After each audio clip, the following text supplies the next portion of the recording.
শুনে যাচ্ছে। দেখুন, আমরা যা খবর পেয়েছি যে আজ মুখ্যমন্ত্রী শুভেন্দু অধিকারীর যে জনতার দরবার, সেখানে পার্ক স্ট্রিট, ফ্রি স্কুল স্ট্রিটের ওই মহিলা এবং তার পরিবারকে পুলিশ দিয়ে তাদেরকে নিয়ে যাওয়া হয়েছিল। তো মমতা বন্দ্যোপাধ্যায় পরিবারের দায়িত্ব নিচ্ছি বলার পর ঘুম ভাঙল মুখ্যমন্ত্রীর। শনিবারও তো মুখ্যমন্ত্রী ছিলেন, রবিবারও মুখ্যমন্ত্রী ছিলেন, সোমবারও মুখ্যমন্ত্রী ছিলেন, মঙ্গলবার এসে মনে পড়লো ফুটপাতবাসী গরিব বাচ্চাটার কথা। শনিবার দিন মাননীয় মন্ত্রী অগ্নিমিত্রা পাল ম্যাডাম গেছেন।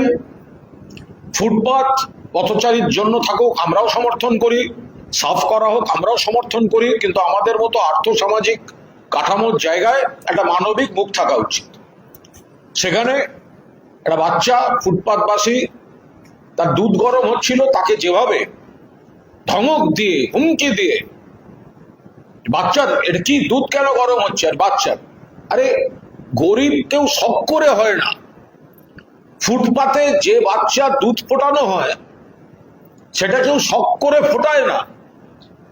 ভোটের আগে গরিব বাচ্চাদের জড়িয়ে নিয়ে ছবি তুলতে নেতা নেত্রীদের ভালো লাগে, আর ভোটের পর রাষ্ট্রশক্তির বলে বলিয়ান হয়ে গরিব বাচ্চার ফুটপাতে দুধ ফুটছে সেটাকে সরিয়ে দেয়া এবং ওই ঔদ্ধত্য এবং দাপটের সঙ্গে, সেটা আমরা বলেছি মানবিক মুখ থাকা উচিত ছিল। আমরা যাই সেখানে এবং আমাদের নেত্রী মমতা বন্দ্যোপাধ্যায় সোমবার পরিষ্কার বলে দেন যে তিনি এবং তার দলের কর্মীরা এই দায়িত্ব নিতে প্রস্তুত।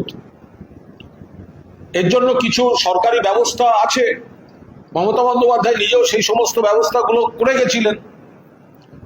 তাতেও যদি সরকার শুধু ধমক উচ্ছেদ, একটা গরিবতম পরিবার ফুটপাতে মহিলা, তার মেয়ে এবং তার বাচ্চা,